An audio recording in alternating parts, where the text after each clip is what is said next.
Yeah, so we just, here chopping it up with Brave Boy and we took a whole other bunch of good conversations about, the culture and everything. Let me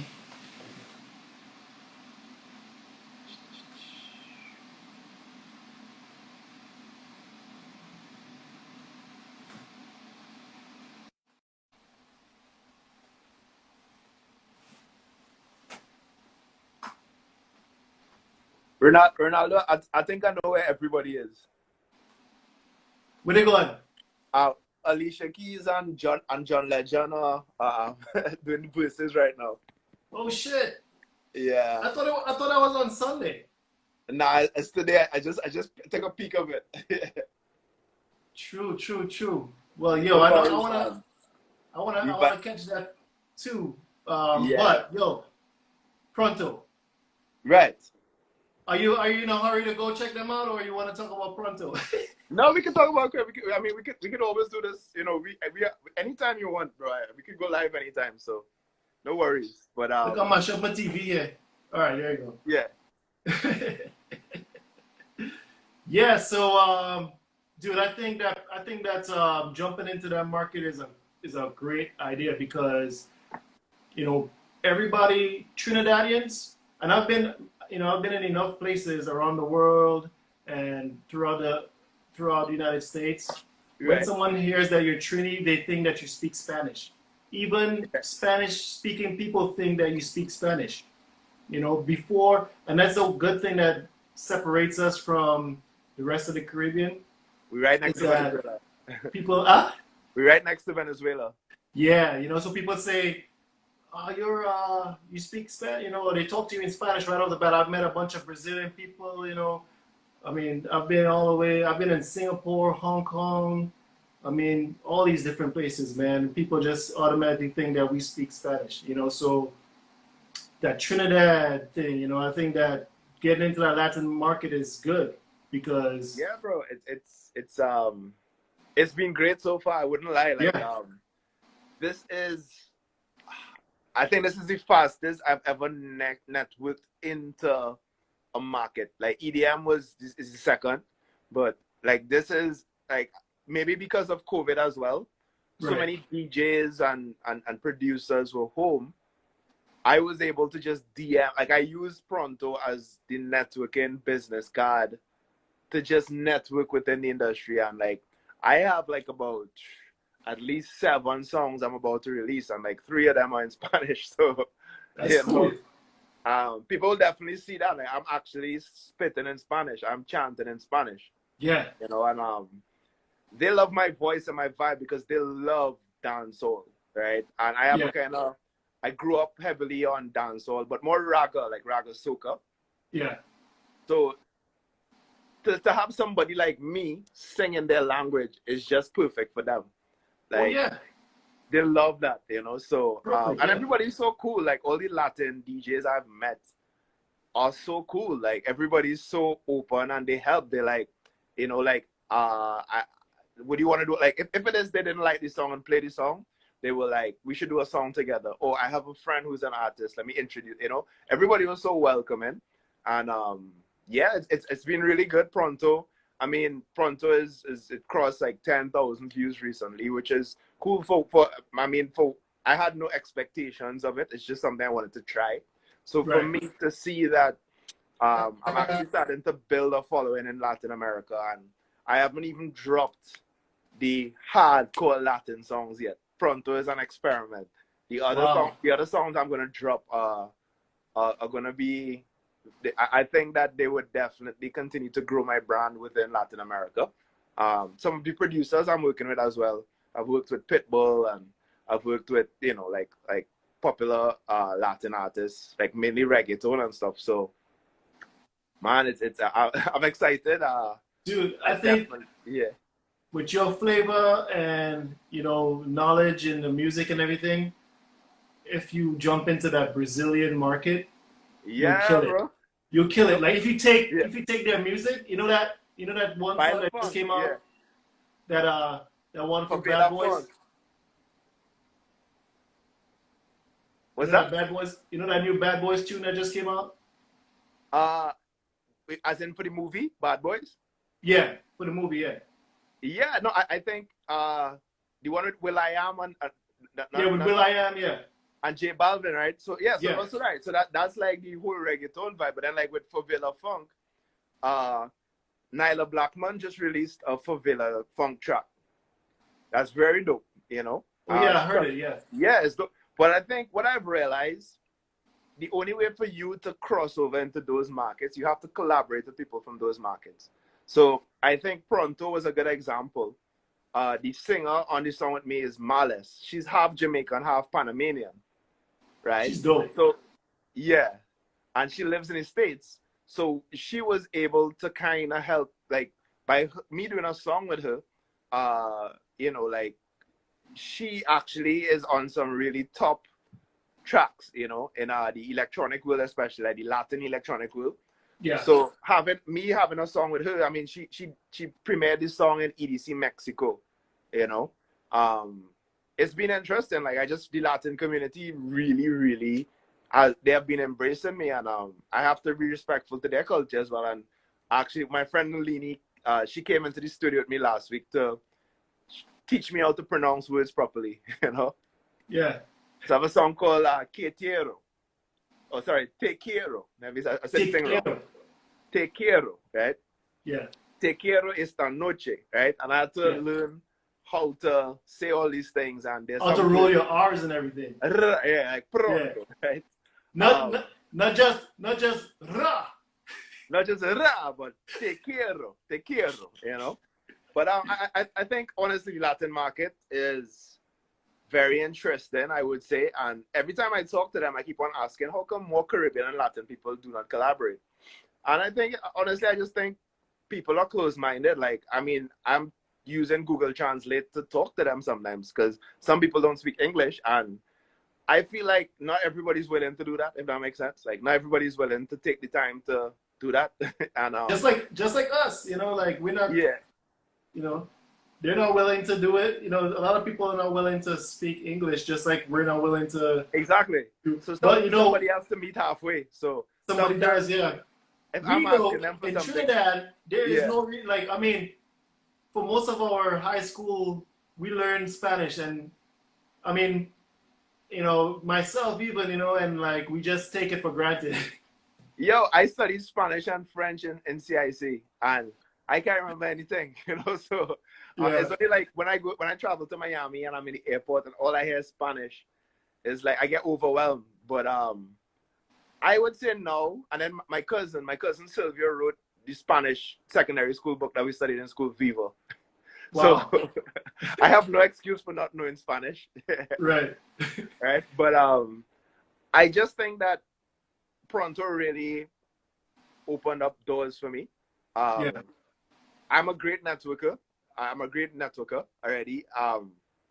But I think that I had the right song to open doors for me in the Latin market because I'm glad it was different and experimental because it showed two sides of me. It showed that I could do what I do, but it also shows that I could go into their market as well.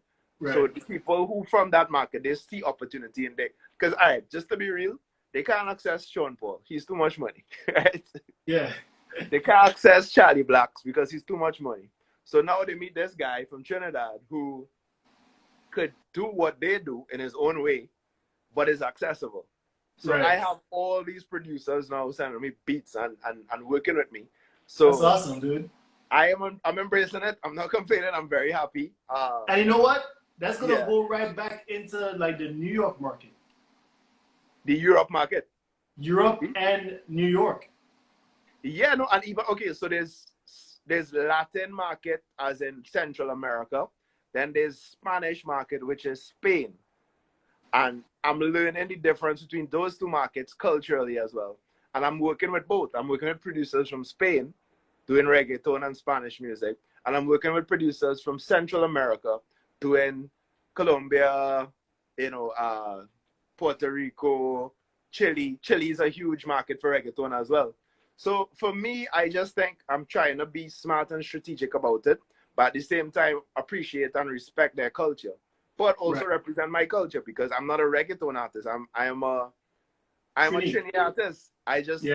flexing on reggaeton tracks as well. You know, Yeah. I am somebody. I seen DJ Patrick Peru, Peru. one of the producers and DJs I think we just tuned in. Nice.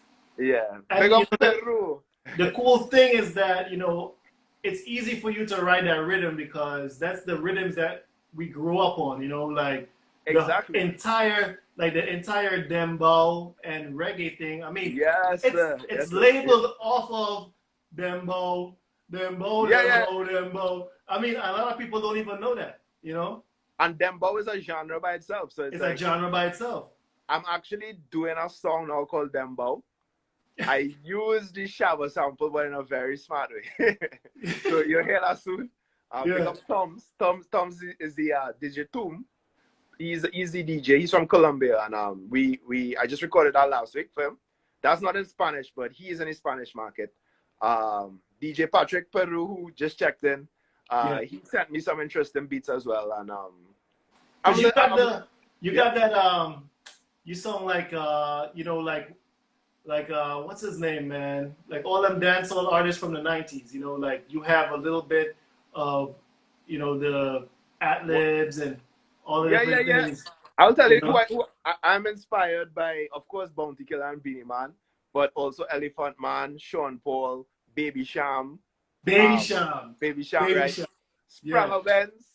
Spranger Bands, yes. Spranger Yes, Benz yes. is one of my biggest influences. So you paired that with Treason, Bungie, KMC, Ataclan, Yeah. Rocky, Ghetto Flex, mixed with influence of Busta Rhymes, Jay-Z, Timbaland, Magoo, and they get me, you know. Right, yeah. I'm influenced by so many genres of music, and I'm very versatile, which has been good and bad. Bad as in I was all over the place in terms of trying so many different things that I didn't have a sound. Can I play one of your old tunes? Yeah, man. Let's It's so weird to hear where I came from and the growth. let's hear where you came from. Let me see. Let Yeah, me man. let me let me, let me dig down into the crate right now. Seattle soca, you create deep way. But crate deep. Yeah, man. Let me see. I think I got it as Mark Hardy. Yeah, and that's the thing. I also recently rebranded from Mark Hardy to BraveBoy. So The Brave I Boy, know yeah. that was a bit confusing locally, especially because I had hits in Trinidad as what Trim is he saying?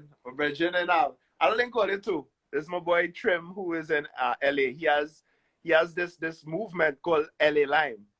Nice. And they do events too. So I feel Tell Seattle him, Soca tell him to and link LA up Lime Seattle to do Soca, something. so Seattle Soca go down there too. Yeah, man. Trim. I feel like they gotta do something together, you know. Seattle Soca meets LA Lime. Or we bring LA Lime to Seattle and we bring Seattle to LA. Right. I remember. I think I went to like the second. I went to the second Hollywood Carnival, and when I was down there, I met Lead Pipe. I met the guy that was running it. His name was Kareem. That was Kareem. running. That's Yeah. the guy. Yeah, man, boy, sure.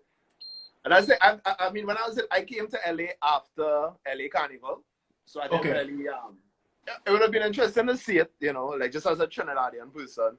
Yeah. Just It to was see all the cool. vibes was. But was interesting. Oh, he said Karen is the name of the guy. Karen. Yeah. Karen. Karen. Yeah. Yeah. Oh, not Kareem, Karen. Karen. Yeah. Yeah. But what's interesting, I was on Melrose and I walked into a store and there was this old white guy and I said I was from Trinidad and he was like, wow, you know Marlon Asher? Right? Dude. Yeah. Yo, Marlon Asher is a big artist, you know. And that's what I'm saying. He and in Trinidad people don't take on Marlon Asher, but Marlon in like Asher California, I'm dude. sure in wherever weed blazing, He's Marlon there. Asher Marlon Asher is known and And it's interesting. I'm surprised more Trinidadians didn't do more ganja songs like that I I know. tried to, because I mean, yes, okay, soca is soca, it's from our country, calypso, but whatever, like how I do hip hop and other genres, like you can do whatever you want and be Trinidadian because you're from Trinidad. Just be authentic to yourself, but be smart and understand different markets, right? Right. And I feel like, I remember in I used to live in Hawaii too, right? oh shit, for real, So yeah, I think in 2005, Asha performed right after Cecile in Hawaii, okay. and he destroyed the place. Right? Yo, Yeah, no, he's good. Like his music has been in like Hollywood movies, yeah. ganja, A like lot of people, I hope he's getting the royalties for it though, because yeah, a yeah, lot his of business. yes, okay, because a lot of He, people re-sing he has it. a he has a good manager and also a good publisher. His publisher and my publisher are the same. So Oh, nice, nice, nice. I just secured a proper publisher when I was in London. So Awesome. all right, big Bring up on, Jack bring on, Russell Publishing. bring on a ganja tune. Bring, Yeah, no, well, okay, so I casually sing, like I have a song called Bun Babylon that is doing well in the EDM world. It has over like 200,000 views and stuff in a few months, and is like I kind of casually speak about it, but for me, I am not a weed advocate or weed. I sometimes I smoke, sometimes, but it's what I as mean, about like to say, big Rasta man like you. yeah, no, but I feel like for me, it's like I still try my best to let my art reflect exactly who I am. And I feel like I'll casually talk about it because I'll casually smoke. But I wouldn't, I just don't feel like I'm the artist to do a ganja anthem. I would feature on a song with the artist who has a ganja anthem, if you understand what I'm saying. But it's just Right, not, yeah. yeah, it's just one of those things, like I could go in that world and do my thing, but it's not my daily lifestyle. But he's an artist, so I think that you should take yourself out of any box. You know what I mean? But Yeah. still perfect Brave Boy. So Yeah, no, exactly. And for me, just like Snoop Dogg, right? Like yeah, yeah, Snoop yeah, Dogg. yeah. Snoop Dogg was Snoop Lion selling a freaking #1 reggae album. And then he was a gospel artist, right? You know what I mean? But Yeah, but I everybody mean, know it's him. I think I do have, like I say, probably Bun Babylon is the best song that because that is a ganja song, but it's subtle. It's not like the hook isn't about smoking. It's like in the verses I talk about smoking, like us play for them may burn down Babylon, So, but I talk about other things. I talk about fly will get my visa, my original gal pizza.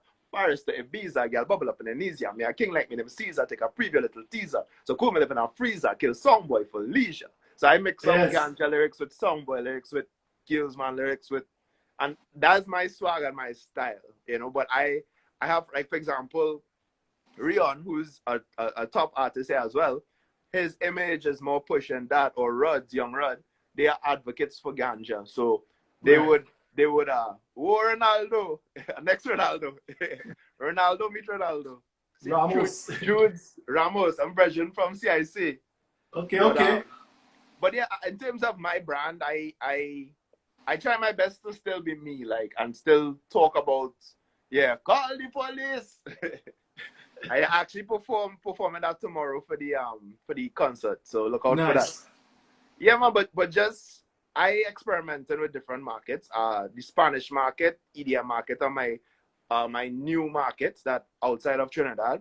But I'm Yeah. looking at others. I have a Afrobeat song to drop with a Nigerian artist named Del. That's huge too. Yeah, I have a song to drop with Huang Fu and GK in Taiwan. We shot a music video for it, so that should be dropping in June or Wow. July. It's probably end of June, early July. Yeah, man, I just working with different people. So, like, a question for you, right? yeah, So in your case, you've been in the block, you've been doing this for a long time, right? a while. Are you independent or are you Yeah, signed to somebody? I'm independent. I would say early in my career, I wanted to have a record deal. I think it might be kind of tough for me now to have somebody control me, as in, um, the deal will have to be really good. It's like how Nipsey Hussle, when he signed his major label deal, the deal was just so good that he did it because he had so much leverage. It depends on how much leverage I have, because I can see a label signing me and turning me into the kind of Caribbean man singing Irie man and putting Yeah. me in a Hawaiian Very t-shirt. commercial, yeah. Yeah, and playing steel pan on the beach. And I think that Yeah. a label, especially in Europe, because there was somebody I was working with and they were saying that because I smile so much, I should more make happy music and Yeah. you know, which I don't mind doing a song like that, but I don't want that necessarily to be my brand because that's kind of corny, right? Well, you know, I think for you, actually, you would fall sweet right into that roots and Cali roots and Hawaiian Yeah, yeah. reggae market. Like, you know, I you have a gotta link brethren with who, people like yeah, you gotta link with J Boo.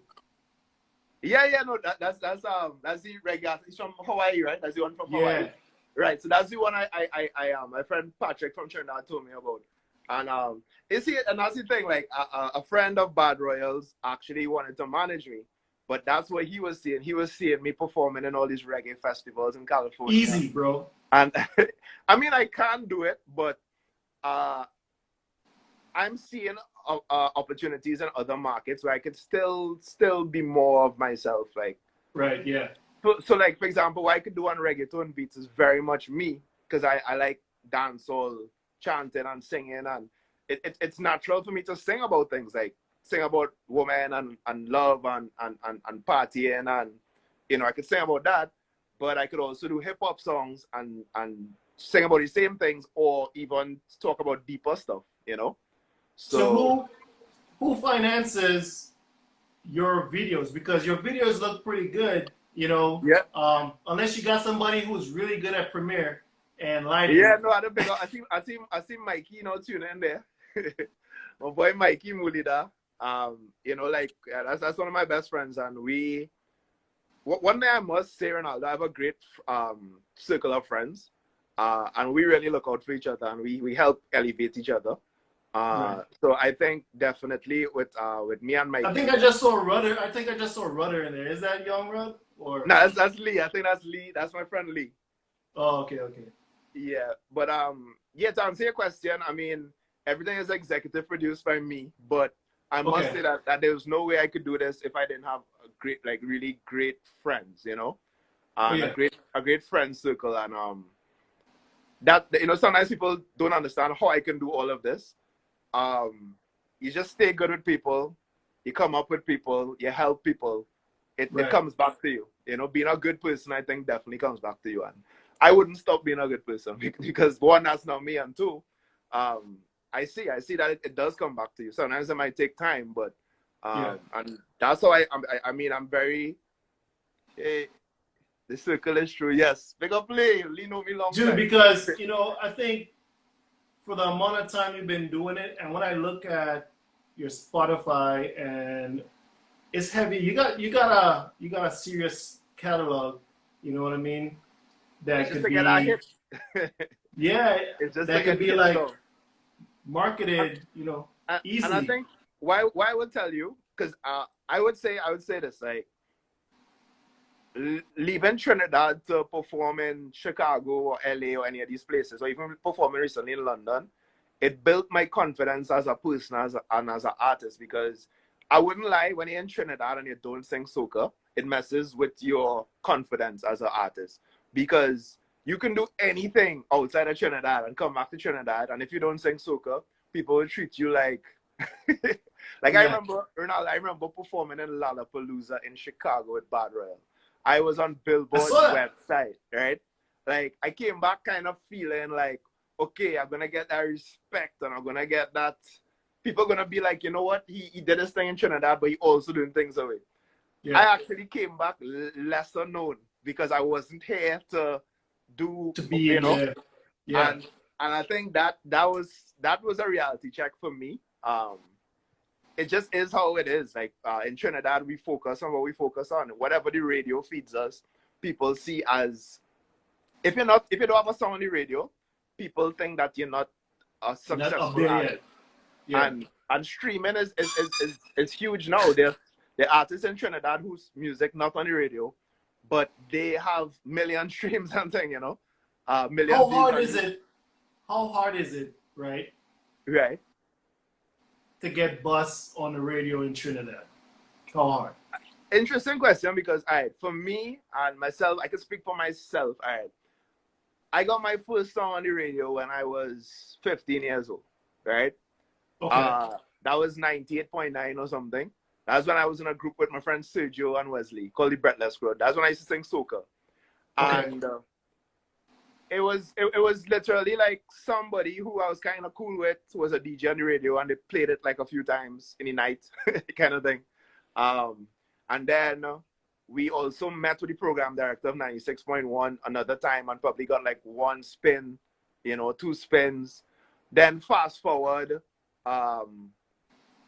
you know, like I tried Power Soca and I had a song called King Kong, and Dude, that never got played on the radio. I was about to play that shit. That's the song, right? So that, and then Let me play it so everybody can hear your tune. yeah. Play time on, play time. Right. Oh, check go. What is the song? I mean, Can you hear it good? I can kind of hear it. I can kind of hear it.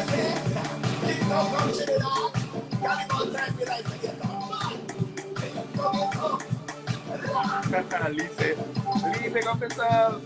We moving like King Kong it up. We mashing up the door. We moving like King Kong it up. We stomping on the door. We moving like King Kong it up. We mashing on the door. We moving like King Kong it up. We stomping on the door. Mashing up on the door. This is a Roman little bit.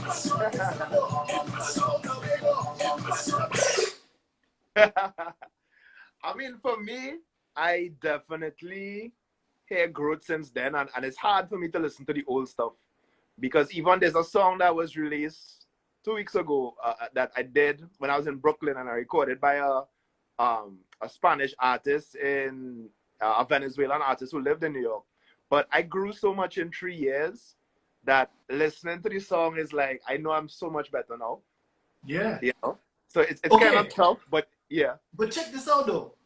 That King Kong tune right there, You're right. that's no different from what I'm hearing from Problem Child or from this guy from Kitty Fabulous. from Grenada, Skinny Fabulous, or from Grenada, Yeah. Mr. Killer.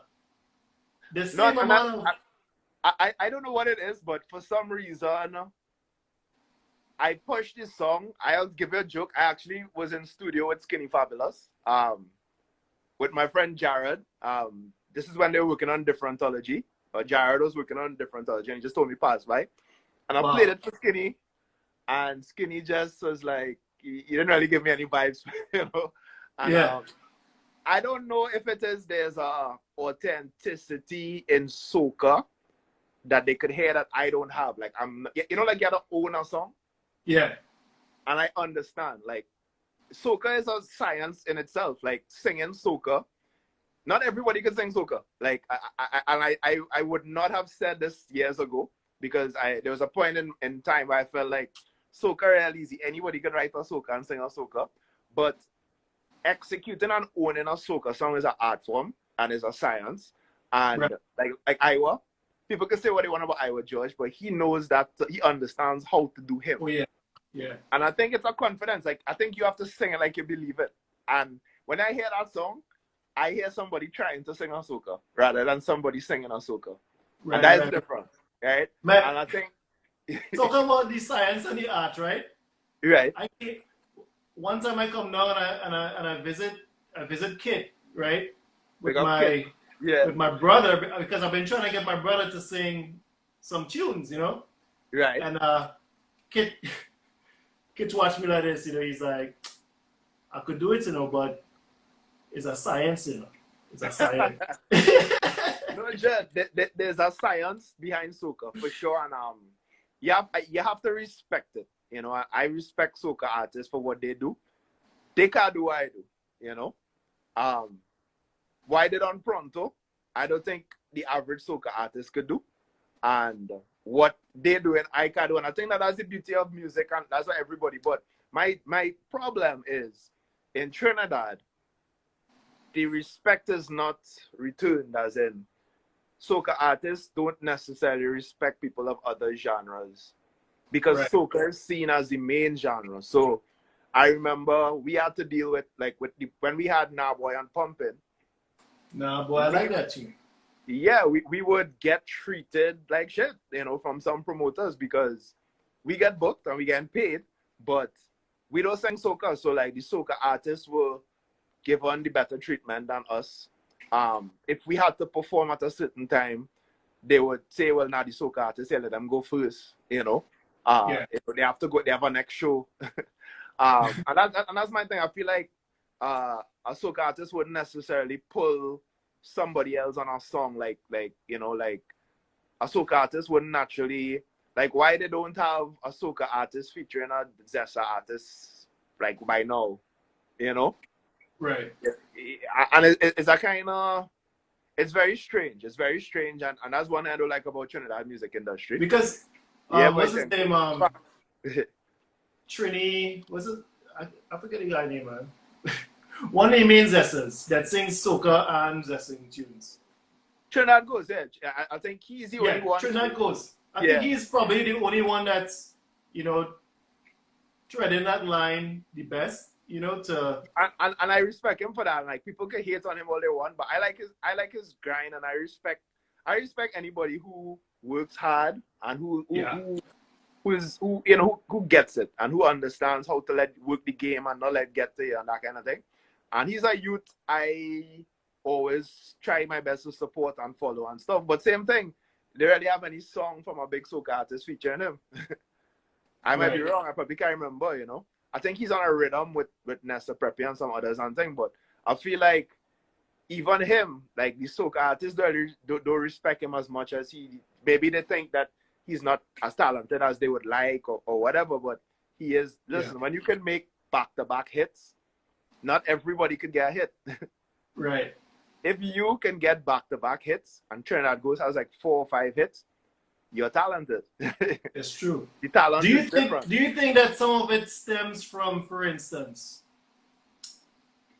performing in the artists who have performed in junior soca monarchs, or even they came from performing calypso in high school? Yeah. Do you think some of it stems from that far back? Yeah, I feel people in this country feel like you had to pay your dues, and I had to deal with that a lot too, because I'm known as a socialite or like I was always popular in some way because I was just on the scene lineman and stuff, and then I was on a lot of party committees, so I knew a lot of people in entertainment before they knew I was an artist, right? Is it because you're a Digo man? But I just lineman from, look, our friends in the chat, ask Lee. Lee know me lineman from Pizza Hut days, right? I've been lineman a long time. But I think I established myself as a lineman, right, or as a pumper. But then when I had to go into the crossover, right, I had to start from scratch. I had to go Woodford Cafe by myself. And I remember I was the only hip-hop artist booked in a show with a bunch of soca artists. And everybody just stand up and watch me in Woodford Cafe. And I performed my life out, And I had to literally, I did so many shows where, like, none of my friends didn't even come out to the show. I had to just go by myself and perform and just do that. So it took a while. That takes a lot of balls, man. Well, it was harder for me because it's not like people didn't know who I am. People, like, if it is people didn't know who you were before, it's like, okay, who's a stranger? But people are like, yo, who's this tall Rasta man who you see all over the place where you feel he's an artist now? So I had to deal with that, And there's a girl I was dating at the time, and she explained it to me. She was like, people feel they don't look like an artist, or people feel like, I got my level of fight down there in terms of people really accepting me, and then the industry accepting me as an artist, because one minute they see me, like, it's not like now where because of social media anybody could be whatever they want. Then it's kind of like, okay, it's either you are a limer, a promoter, or an artist, right? It's like you have to assume a role. he had to assume a role. And I think that because I was kind of going from one to the other, it wasn't accepted. And then the people from the lineman community watched me like, what are you doing? Like, why are you trying to sing hip hop in Trinidad? You know? Right. So I went through I had to pay my dues there. And I think that's what it is, just to go back to the conversation. I feel like there's this culture in Trinidad, people feel like you had to pay your dues, you know? And unless you pay those dues, you can't be successful. And for somebody like me, I've paid my dues, I've done whatever I had to do, but I'm in a different chapter of my life now where I'm not even thinking about that. I focus on the international market. So Right. I have to pay my dues in the Latin market, Yeah. which is a different You know kind what? of pay dues. It's like you were saying, right? It's a matter of which level you're playing on, right? If you're playing on the streets, you're playing, Yeah, if you're playing national football, FIFA, community whatever, football, you know what I mean? yeah. If you're playing the European League versus if you're European, playing you World have Cup, to, it's two different rules, two different sets of yeah. rules. And You know? well, from a business aspect, right, you have to look at it as a business. So, you know, it's the same thing that used to happen with guys. You know, when I used to DJ a lot, like in college and university and thing, right? You're A right. lot of guys used to come, rappers, right? They would be like, "Yo, play my tune for me," and all this type of stuff. But yo, we in Alaska. You know, nobody cares. Nobody Yeah, cares who you are, right? But that same artist, if he gets to perform when like Tiger come up or exactly. some artists come up and everybody see that, now people gonna start paying attention. You know what I mean? So And it's like, that should happen here too. And I have to touch on that because whenever a hip hop artist comes to Trinidad, they should have somebody who's a hip hop artist in Trinidad opening. yes, And I mean, it happened in we opened for Future, and Shabarangs. I think that was the only like hip hop artist we ever got to open for, and it wasn't like we were seeked out. We had to strategically get on that show and right, perform for free. yeah, Imagine I have to beg. Imagine at the time I have the #1 song that's hip hop in Trinidad. Not just hip hop song, but possibly the #1 song in the streets. right. And I have to beg to perform. You know, and I think that is the difference between Trinidad and other places, as in Wisconsin, right? Whoever is the best rapper in Wisconsin, Yeah, whenever Migos comes to Wisconsin, that person will open the show. In right, yeah, Trinidad, we don't have that culture. And then, like, I remember, I think Rich Homie Kwan came down or something, and we messaged the promoters and we asked them. I knew one of them personally. He never responded to my message up to now. But I asked them, I was like, yo, like, can we open for the show? We understand the situation. Like, we don't even really expect payment. We just want to put it on our resume. And yeah. they were like, no. We spoke to the promoter, and the promoter said that, nah, they don't have room on the cast, And I think that people didn't really see that side of it now. I think people didn't really understand, as a hip-hop artist in Trinidad, the kind of, even as a successful hip-hop artist, the kind of disrespect that you get from people. It's almost like you were never good enough because you don't sing soca. So let me ask you this. Right? Yeah. When you were at the height of doing soca, doing hip hop in Trinidad, right? Right. Did you ever put on your own event, like out of your Yeah. pocket? How Yeah, many yeah, people? yeah. How many people came to those events? I think myself and Young Rod used to do Kaiso Blues.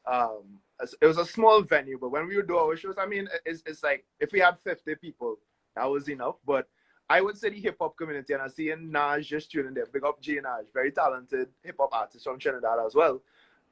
There were a few hip hop events that started to get buzz. Like there was this event called Trap House that a brethren of ours did. Yeah, no, it's tricky. It's just tip up in Trinidad. I don't really love it, Yo, but, you're the first Amerindian over the hill, bro. Yeah, no, exactly. And I think for me, it was very tricky because I had to come from being a socialite and being on all these committees and being like, in Trinidad, if you're in this world, which is the social circle world, when you're popular, that's like success to some people, right? So Right. for some people, they saw me as this guy who was in the right circles, run my own business. Why am I risking all this to sing hip hop? Yeah. and be a nobody artist, right? And it's love and passion, but people don't understand what hip hop artists have to deal with in this country because people see you first of all as going against your culture because they feel that Culture. because you're from Trinidad, you have to sing soca. And I just think that what should have happened is Rapso should have evolved into the new cool hip hop culture, right? But Rapso, for some reason, there was a disconnect with the new generation and Rapsoers, and people didn't find Rapso cool. Because I think Ronaldo, we are on the same age. When we were younger, Ataclan was one of the biggest artists in Trinidad, right? Yeah. But I still think he was still kind of like, you know, like people would be like, he's the knockoff of Brother Resistance.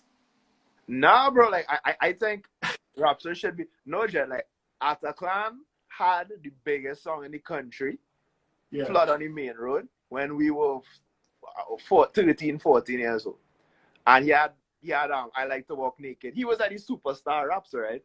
But then for some reason after him, there was a disconnect with the youths, as in young people just didn't find rap so cool. And I know they continue to have workshops and rap so much. You remember around that time though, like remember there was like reggae soca, right? They made a whole new genre just for Bungie. Raga soca, right? Just for Bungie. They were like, this is Raga soca. This isn't soca. This is Raga. Yeah, and I think and Kindred, right? Big up to Kindred. They're like the forefathers of new generation rap. So, but I think you raised a good point there. I think a lot of the rap so artists started trying to sing Raga soca because maybe there's more money in it and stuff, and then they canceled Raga soca.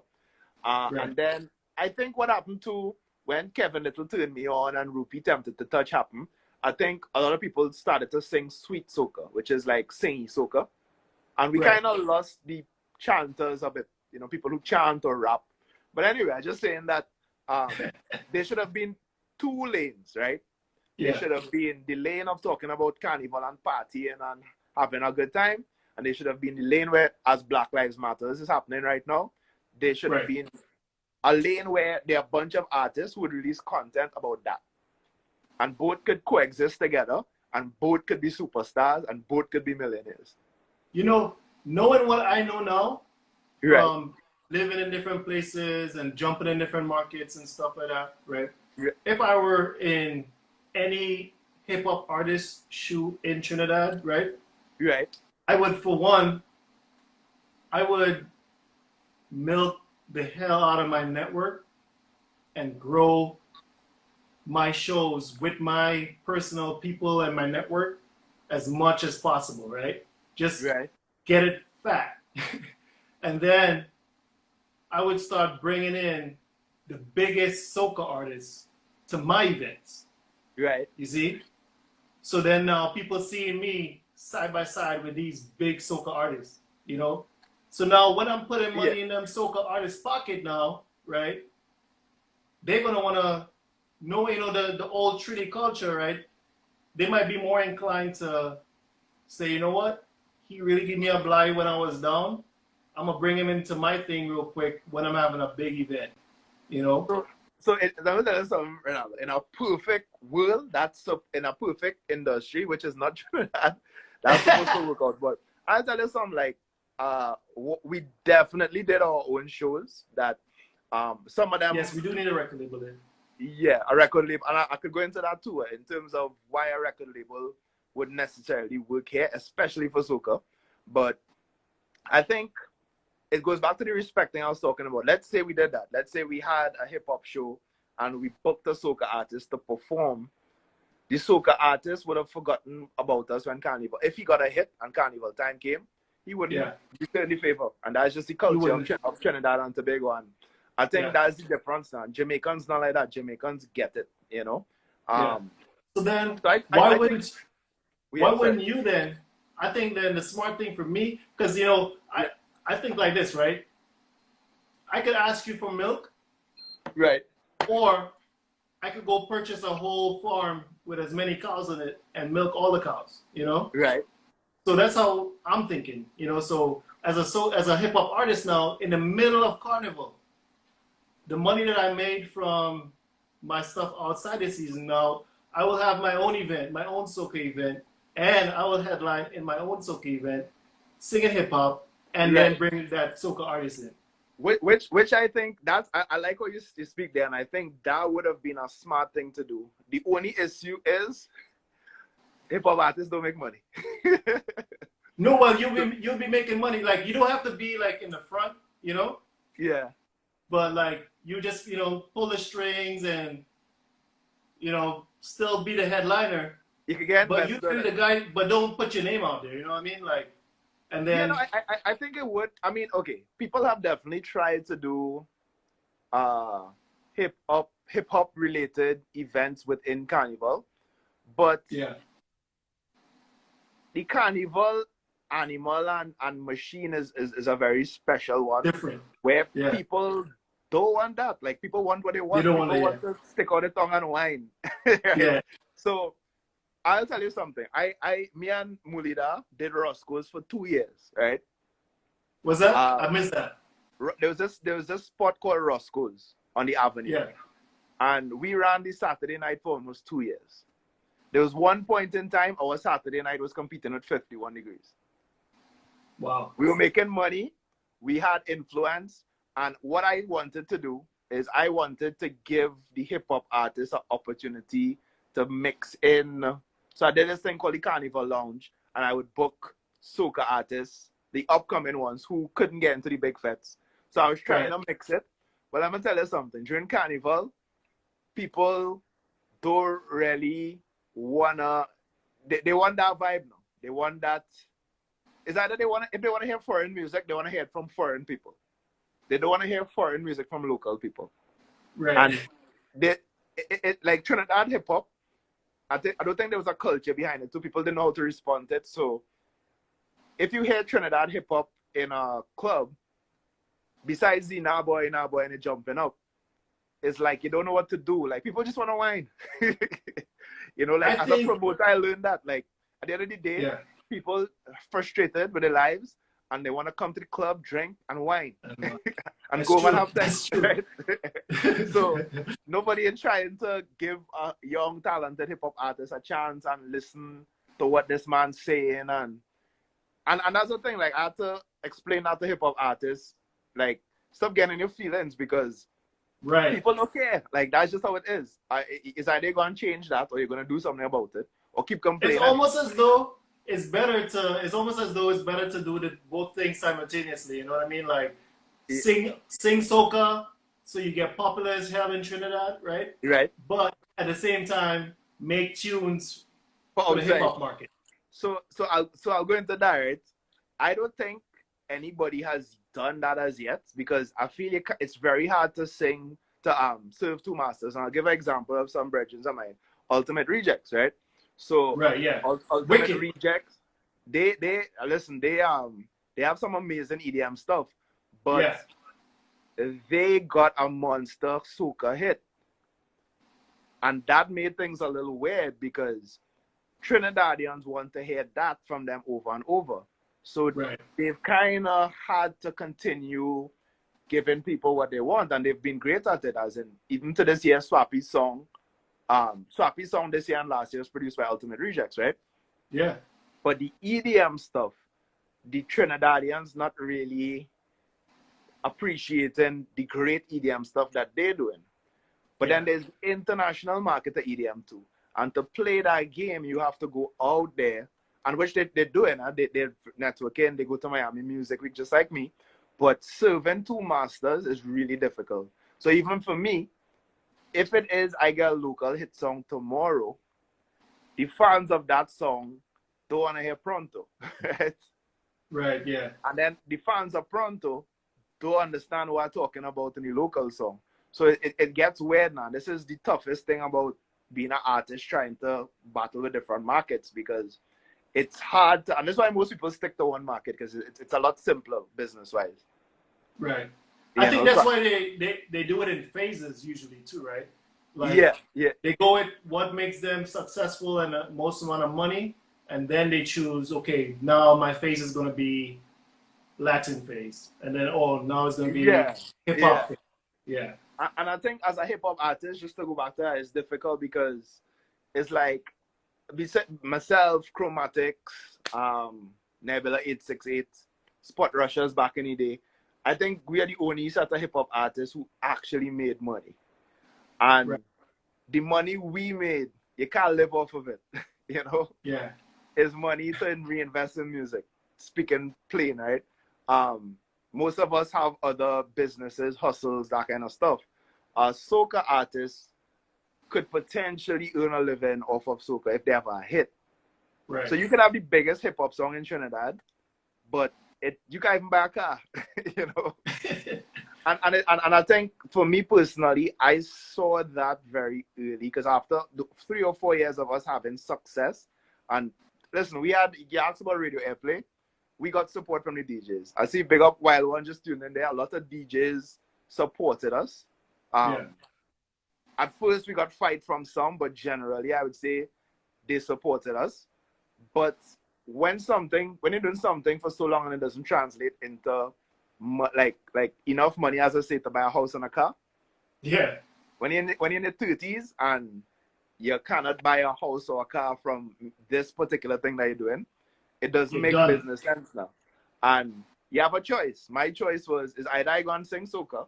I good with listen. Me and Kit record soca and thing already. But anytime I tried to record a soca, it was just so different. Kit just was like it's real bad, you know, but I don't know, right? Um, so or you could do like my brother in Room. Room is very smart. Room singing parang, and Room is the marshal of parang, you know. Wow. Rome is making more money than a lot of soca artists, you know. So it depends on what you want to do on the game you want to play and how you are as a businessman and entrepreneur and an artist. But for me personally, I made a decision that I don't want to sing soca. I don't mind trying it, but I don't want to be a soca artist. I don't want to be a Zessa artist, right? I respect what they do, but that's not who I am. So my options are all the But way. you know, the thing is, right? Right. Zessa artist is subjective to Trinidad. As in calling them as artists or Yes. well, You yeah, see? to foreigners it's just dancehall. To or to foreigners is just the same thing that coming out of Jamaica. You know what I mean? So Yeah, yeah. But then okay, so it, going there, right? What I've learned, yeah, dancehall is split up into three, I'll say maybe 3 or 4 categories. There's old school dancehall, which is what we grew up on, yeah, right? Then there is modern day dancehall, which is like alkaline and it's like trap dancehall. Then there's future dancehall, which is like what Major Lazer and them doing. Then right, there's commercial dancehall, which is Shaggy, Sean Paul, those dancehall records that are pop. right. So that's the category I kind of fit into, as in that's the path I'm taking, The which is Shaggy and Shaggy, Sean Paul, Sean Conscience. Paul. Yeah, It makes the most sense for me and is the one I'm most comfortable and skilled at, I think, right? right, Uh, it's different markets. So as I'm saying, like the Zessin dancehall, I heard it in London. It's there in the streets in London, but it's not yeah, in the clubs in London. In the clubs in London, it's commercial dancehall, which is Sean Paul, Sarani, right, yeah. lot Every of time. cute girls. Yeah, Yeah, that every song I time. heard in every club. So it depends on what you want now. So like the Zessin artists, they can tour London, same way I can tour London, but it's just different venues, and you just have to Right, understand that is what you want versus what I want. Success is subjective, right? By the right. end of the day, your idea of success is what you want to do. So I think everybody could win in Trinidad. Any artist from Trinidad who's talented could bust in other markets. But you have to understand the other markets, and that's what I trying to do. I'm taking my Just time to understand learn. Yeah, where you fit in and really exactly. pinpoint your target market and market to that. And then let's talk about America. It's the same thing in America. Like there is the dancehall that plays in America is Murder She Wrote, Yep. Sin Sima, Septima, right? these Ashore brand Hall here, tunes. right? But you're not gonna hear Bounty Killer Lodge in a club in America unless it's Amazura in Queens, or unless it's Yeah. like a real, right? So these Zest artists have an opportunity to go in that market, which is the hood market, right? In America. Yeah. Which Which is a huge market. which is huge, You know? and that's what I'm saying. And there's a lot of money in that market. But on the flip It's a side, good market. right? But you wouldn't get played on pop radio stations. You wouldn't get booked for Lollapalooza and Coachella and these things. But Right. you'll probably get booked for Hot 97 dance all night. So Yeah. that's what I'm saying. It depends on what you want to do, and Soca has to figure out. All right, so same thing. Bungie would have performed on Hot 97 and performed in Coachella. So he and Marshall, they are one of the few artists who really got to do mainstream things. Right. But it was done in a way where they got the link through somebody. As in how I went with Bad Royal and performed at Lollapalooza. They came with Major Lazer. So they were guests of, so it wasn't them headlining. Where we haven't reached yet in Trinidad or with Soca is to headline a mainstream festival, or have a mainstream hit that we are the star of the song. And that's what Mr. You know, Nana. Nobody has done that as yet. it's so tricky, right? Because when I came like this year, I went to Punchy Wednesday. Looks like the Wi-Fi Right. is messing up a little bit. Yeah. You hear me now? Take it. Uh-huh. Somebody trying to call you? Or? Yeah, I hear you. Oh yeah. No. I went to Punchy Wednesday, right? And Right.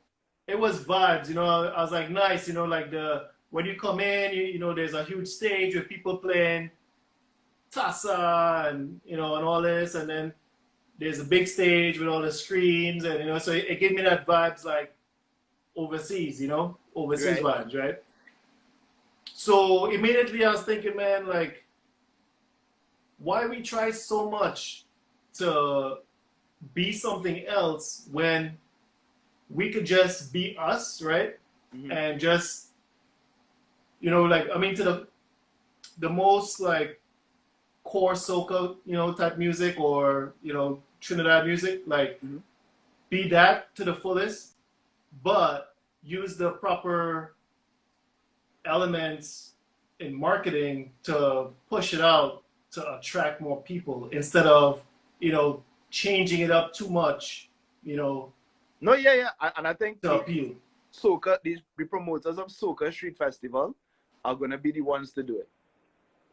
Between them and maybe like Jules, Caesar's Army, there are there's some promoters like Winer Boy. There are promoters who really have vision and Dude, really what I understand. saw, Caesar's Army Right. and Tribe. When I see, because like my expertise is supply chain and logistics and stuff like that, right? Right. And the type of planning and logistics and supply chain I saw with Tribe, Right. I was like, what? I was like, nah. I was like, they're so efficient They are the next level. in Trinidad. No, they are. I was like, they blow my mind. For real, they blow And my that's mind. why I they're was like, number one. That's why they run Yeah. Carnival. Like you can't hate on the best. They are the best at Carnival. I was like, they need to run the Trinidad government. Well, that's a whole next. I feel we gotta do a live on that. That's a whole next conversation. Yeah. Right there. But I just think exactly what you're saying. No, people, because I am a Trinidad artist pursuing a current international market, people assume I don't love home as much as the average Trinidadian. That's not true. Exactly what you're saying, I think should happen. I feel that. Oh shit! Look, We got 10 seconds. It's gonna cut off. Oh, Let's shit. go back one more time. This time Yeah. we're gonna play Pronto and wrap it up. And we'll talk a little Okay, bit. that's And, it. all right. We'll talk a little bit. Conversation Talk going so good. in one, How's everybody?